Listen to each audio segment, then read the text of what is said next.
The crash was loud, sharp, and final. Metal screamed as it tore through the rocky surface of the moon. Sparks flew. Flames danced along the broken body of the escape pod. Inside the dark chamber, silence followed the chaos, except for the short, broken breaths of two survivors. Reed opened his eyes slowly. Blood ran down the side of his face, but he ignored it. He reached out with shaking hands and checked the small oxygen reader on his wrist. It blinked red. Less than 30 minutes of air left. Next to him lay Lyra, the rebel leader. She was unconscious, her chest rising and falling weakly. Her leg was twisted badly, maybe broken. Blood stained her clothes. Reed crawled to her, gritting, his teeth against the pain in his ribs. The pod's oxygen system was failing. He could hear the gas hissing slowly out of a damaged pipe. The air felt thin already. He pressed a button on the comms panel. "Mayday, this is Operative Reed. Escape pod crashed. Location unknown. 2 survivors. We need help." Nothing. Just static. The screen was cracked. The antenna gone. No signal. He looked down at Lyra. She had risked everything to get the rebel plans off the station. The whole operation had gone wrong, ambushed during extraction. The pod had been their only hope. Now they were trapped on a lifeless moon. He shook her gently. "Lyra, wake up. I need you to breathe." Her eyes fluttered open. "Where? Where are we? Crater moon? Oxygen's low. You hit your head. We need to move." She tried to sit, but groaned in pain. "I can't walk." Reed stared at her. Then, without saying a word, he removed his helmet and placed it over her head. Oxygen hissed in as her breaths deepened. His own air thinned quickly. Outside, the wind screamed over jagged rocks and fine black dust. This moon wasn't meant for life. But Reed stepped out into the cold anyway, dragging a lightweight shield from the wreckage to cover the pod entrance. He scanned the dark sky. Something moved in the distance, faint red lights, flying low. He ducked back inside. "They're scanning the crash site," he whispered. "Who?" Lyra asked, her voice weak. "The hunters. Same ones who hit the outpost. They followed us." She looked at him through the helmet visor, panic rising. "You should leave me. Hide. Save yourself." Reed gave a short, cold laugh. "Not happening." The air smelled like burnt plastic. Every breath burned a little more than the last. Reed sat down and checked the data chip hidden in his belt. The rebel intel. Worth everything. He looked around. The pod was a coffin now. Broken, cold, with no way out unless he made one. He moved carefully, gathering anything useful, shards of metal, battery cells, wiring. Then he opened the floor hatch. Below was the emergency storage bay, mostly untouched. A survival pack, a light, a medkit, a small oxygen tank. Not much, but maybe just enough. He used a wrench to fix the oxygen hose to Lyra's helmet. The hiss grew steady. Then, without warning, the pod shook. Dust fell from the walls. A shadow passed across the small side window. Reed's eyes went wide. He leaned down next to her. "They've found us," Lyra whispered. "I'm sorry." He shook his head. "Don't be. We're not done yet." Grabbing his knife and the flare gun, Reed moved toward the hatch. His chest tightened. Every breath was a struggle now. But he didn't slow down. He looked back once at Lyra, hooked to the last tank of air, unconscious again. Then he opened the hatch and stepped into the silence of the void. Outside, the sky was dark. The only light came from the faint red glow of the hunter drones scanning the wreck. Their search patterns were tight. They would reach him in minutes. But Reed had a plan. He would lead them away. He would buy time. And no matter what happened, he would not leave her behind. The air outside was cold, sharp, and dry like breathing needles.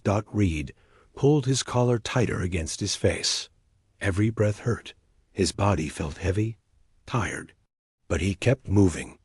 Behind him, the small wrecked pod sat hidden beneath black dust and twisted metal. Lyra was inside, barely breathing. The last oxygen tank was connected to her helmet. She had a chance. He didn't. Reed climbed up a ridge of sharp stone, dragging a piece of the ship's broken hull with him, a shiny metal sheet.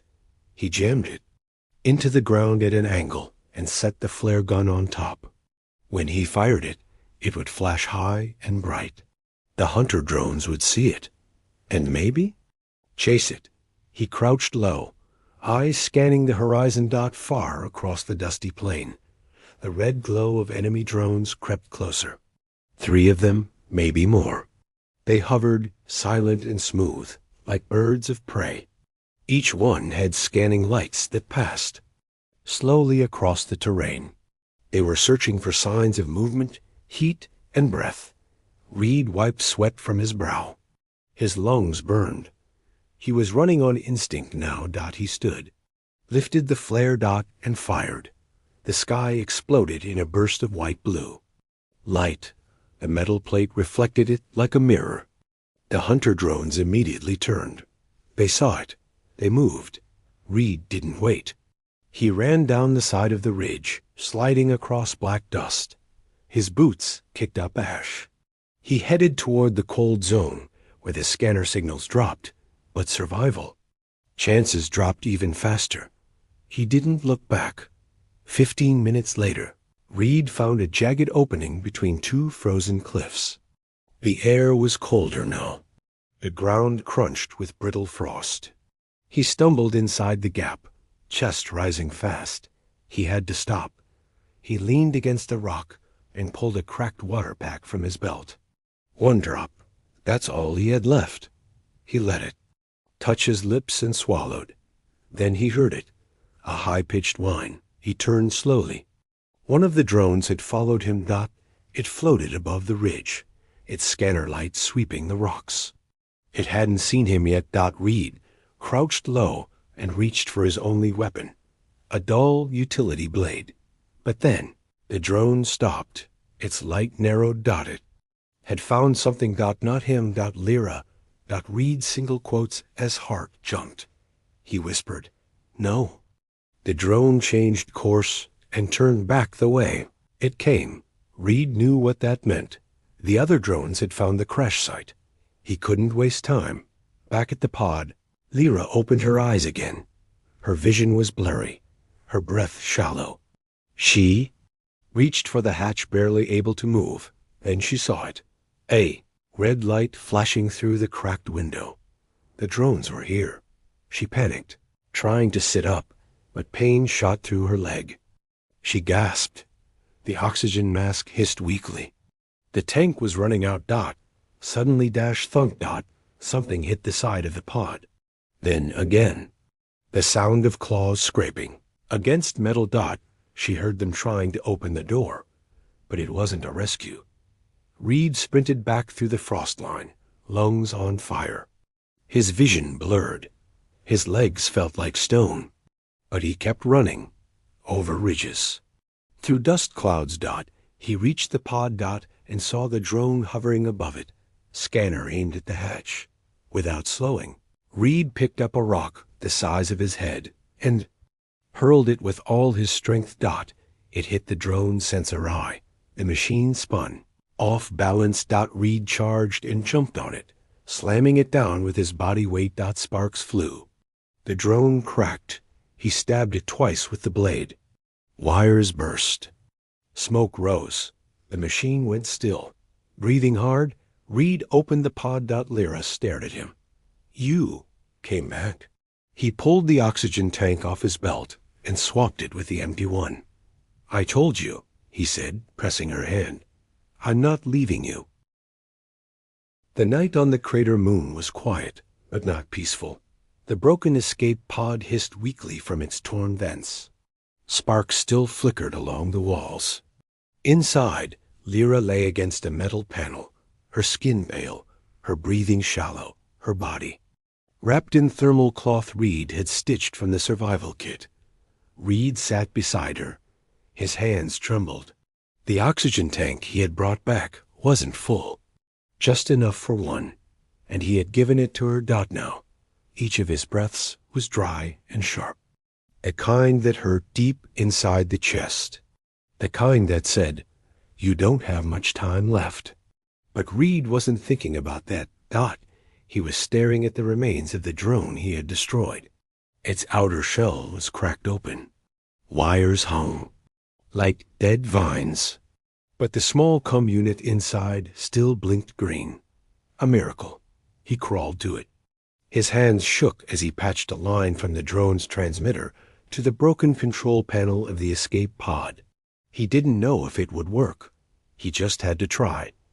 "Come on, come on," he whispered. The screen flickered. A small bar blinked on the panel. Signal, 12%. Not enough to send full coordinates, but maybe enough to scream for help. Reed pressed the come button. "This is Operative Reed. Rebel leader alive. I repeat, leader alive. Emergency extraction needed. Coordinates unstable. Air critical. Please respond." Static. Then a ping. Someone had heard. Then silence again. Reed leaned back, coughing hard. His vision blurred. His oxygen level was dropping. Fast. His fingers felt cold like stone. He turned to Lyra. She was still unconscious. But her breathing had steadied. She was strong. He remembered the way she had stood on the balcony back on Vera Station, speaking fire into a galaxy ruled. I fear. She wasn't just a rebel. She was hope. And hope had to survive. Reed crawled over, sat next to her, and leaned his head against the cold pod wall. He closed his eyes. Just for a moment, the dream came fast. It was a memory clear and bright. Years ago. Same war. Different place. He'd been trapped before. Alone. Surrounded. Left to die. And it was Lyra who had pulled him out, leading a fire team into the smoke and bullets to find one forgotten soldier. She'd looked him in the eyes back then and said, "Never leave anyone behind." Now it was his turn to keep that promise. A faint noise snapped Reed awake. It was soft at first. A low hum. Then louder. Engines. The sharp buzz of drones. These were heavy. Familiar. He sat up, heart racing. A ship? He reached the drone's come line. Pressed the panel again. "If you heard me, we're here. Landing beacon offline. Use signal trace. Please hurry." A new sound followed, but it wasn't from the sky. It was footsteps, scraping over the pod. Roof. Reed froze. He grabbed his blade. And flashlight. A shadow moved near the hatch window. Then another. Not human. Not a drone either. Ground squad. Enemy forces had arrived. Reed's pulse roared in his ears. He had two options: stay hidden and wait for the ship, or go out and draw fire to protect. Lyra. There was no question. He leaned down, kissed Lyra's forehead gently, then picked up a flare stick from the gear pouch. As he reached for the hatch, he whispered to her softly, "Don't die while I'm gone. I haven't lost to death yet." Then he pulled the door open and stepped into the freezing wind. The flare lit like a second sun, and the hunt began again. The flare roared in Reed's hand, burning blue-white against the black sky. It lit the jagged rocks around the pod like fire on broken glass, and it did exactly what he needed. The enemy soldiers, 6 of them, turned toward the light. Their armor shimmered with green metal. Their rifles glowed with targeting beams. They saw him immediately. Reed didn't wait. He ran not away from them, but through them. He darted between 2 large rocks, drawing fire. The first bolt missed his shoulder by inches. Sparks exploded against stone. But Reed kept moving. His lungs burned. Every breath felt like knives in his chest. No oxygen left. No time. No backup. Only one goal. Keep them away from Lyra. Behind him, the enemy shouted. in their strange, hissing language. Heavy boots stomped through ash. Two of them broke off to follow him. He led them toward a narrow ridge where old mining tunnels had once been carved deep into the rock dot inside. It was dark, silent, full of forgotten metal beams and dead air. Reed ducked inside, then stopped, pressed his back to a support post, and pulled out the broken drone's power core small, hot and unstable. He set it carefully between two stones and twisted the ignition wire. 10 seconds.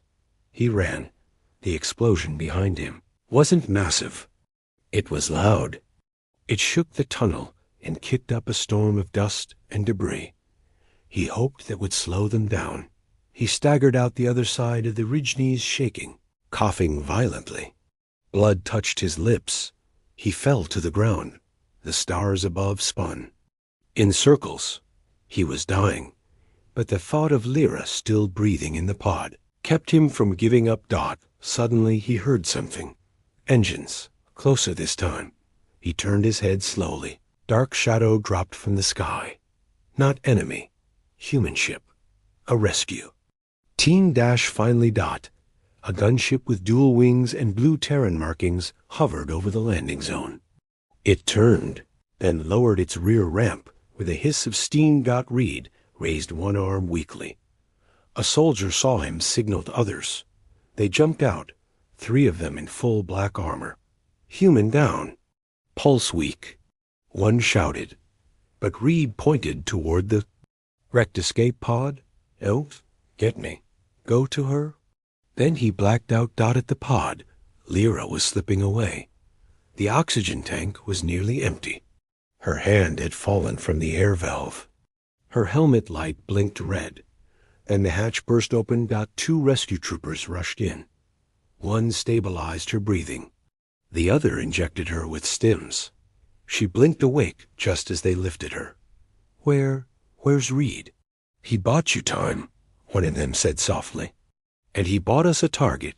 From above, the rescue ship's sensors locked onto the remaining enemy squad, and from orbit Terran orbital fire was already inbound. On the ridge, as medics worked to stabilize Reed, the ground shook again. This time not from a drone, but from something falling from space. Flames lit the horizon as human. Firepower scorched enemy signals off the map. One of the medics looked down at Reed. "He's lucky." The other shook her head. "No, he's human." The dust hadn't even settled from the orbital blast when the enemy countered. Second wave had been hiding in the canyons. More soldiers, bigger weapons. They came without warning, dropping behind the ridge like shadows in the smoke. The rescue ship had no choice. It took off fast, engines roaring, carrying Lyra away to safety. But Reed? He was still down there. Still breathing. Barely. 2 medics dragged him toward cover as blasts rained down from plasma rifles. They shouted into comms for EVAC. No answer. Their ship had been hit. Now it was just them. And who's? Reed stuck behind a broken rock wall with nothing but emergency gear and a few charges. The lead medic checked his vitals. He needs oxygen now. But the tanks were gone. Burned in the attack. Only one soldier had air left, and it was running low. Reed stirred. His voice was dry, a whisper. "Let me go. Just let me breathe." The medic leaned closer. "You're not dying like this. We still need you." But Reed wasn't listening anymore. He was looking past the medic toward the canyon ridge, because standing there was one of them. Not a drone, not a soldier. A commander, larger than the others, wearing dark silver armor, eyes glowing like fire. It stepped forward alone and spoke through a translation speaker. "This moon is death. For her. For you. For all rebels." Reed struggled to sit up. His voice barely escaped his throat. "She's already gone, and you didn't stop me." The enemy commander tilted its head. "You cannot even stand. Why do you speak like a victor?" Reed smiled. because I still have dust on my boots. And that means I'm not done yet. He grabbed the fallen rifle beside him, hands shaking, but eyes sharp. The commander paused, then raised his own weapon. The medics tried to pull Reed back, but he stood, weak, broken, gasping, but standing, just like a human always does. The moment was silent. Dust swirled in the air. Broken light danced on the ground between them. Then the commander gave a signal. His soldiers stepped back. He would face the human himself. The two stood just meters apart, one armored, tall, full of strength. The other Reed bloodied, half dead, his skin pale. But his grip steady. One would walk away. The other would fall, and even. Reed wasn't sure which one he'd be, but he raised the rifle anyway, because that's what humans do. When all hope is gone, they stand in the dust. And just as the enemy moved to fire, something streaked across the sky. Another human ship. Black, fast, silent. The Falcon-class heavy-drop fighter. It launched shock rounds mid-air.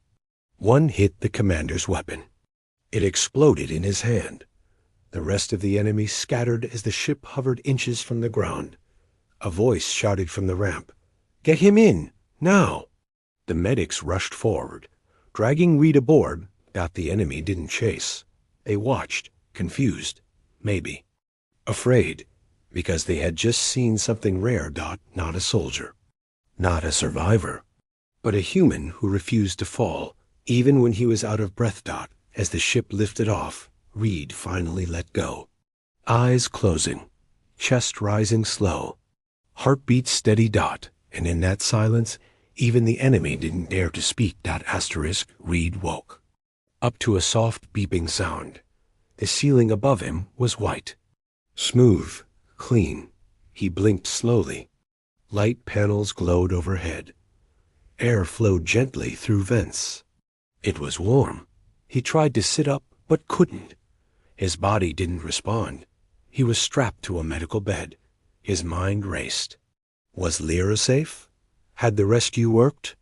Then a calm voice spoke. Beside him. She made it. Thanks to you. Reed turned his head. It was a medic from the Falcon-class ship. He smiled, holding a tablet that showed Reed's vitals. You were seconds from going under. Your blood oxygen was almost zero. Reed let out a rough breath. It was the first time he had breathed freely in hours. Real air. Real safety. He looked around slowly. He was on a hospital deck, somewhere deep in space. Safe. Alive. Wasn't what mattered most. He whispered. Where is she? Lyra stood just outside the room, leaning against the glass. Her head was bandaged, leg braced, but she was awake, fully awake, and staring straight at him. She entered without a word. Silence filled the room as their eyes met. Then she spoke, voice steady. I told you to leave me behind. Reed gave a weak smile. Yeah, and I told you I don't follow dumb orders. She laughed, but her eyes shimmered with tears. You almost died. You did too, he replied. Then he turned serious. I thought if I didn't make it, at least you would. Lyra stepped closer and placed something on his chest. It was the data chip. The rebel intel. Still intact. You didn't just save me, she said. You saved the rebellion. Later that day, as Reed rested, news spread across the rebel fleet. The human operative, who gave up his own oxygen, fought off an elite strike force and stood against a commander with no strength left. Had lived. Soldiers called it impossible. Some called it luck. But the older ones, those who had fought in the trenches, just nodded. They had seen it before. A human who never let go. Not of his mission. Not of hope. Not of the people he swore to protect. Lyra stood before the rebel council, holding the data chip. This was delivered not by a ship, not by an army, but by one man, she said.